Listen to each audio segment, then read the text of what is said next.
पांढरा शुभ्र खुसखुशीत उपवासाचा साबुदाणा बटाटा पापड।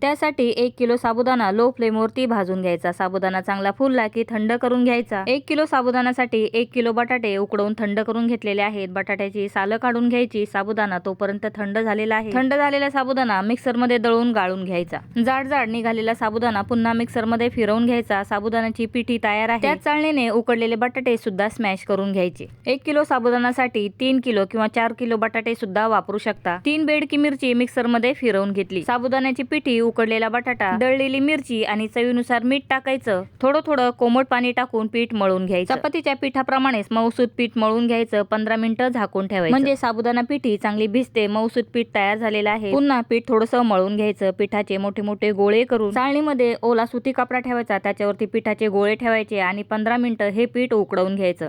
आता यातील एक गोळा घ्यायचा, बाकीचं पीठ झाकून ठेवायचं। पुन्हा पीठ थोडंसं मळून घ्यायचं। पीठ गरम आहे तोपर्यंतच याच्या लाट्या बनवायच्या। थोडंसं साजूक तूप लावलेल्या प्लास्टिक शीट मध्ये लाटी ठेवून पापड तयार करून घ्यायचे। पापड थोडेसे सुकले की जेवढं शक्य आहे तेवढं पापडांना ऊन दाखवून घ्यायचं। मी इथे 2 दिवस पापडांना ऊन दाखवून घेतलेलं आहे। पापड चांगले सुकले की मस्त पांढरी शुभ्र पापड तयार होतात। तयार पिठातून 75 पापड तयार आहेत।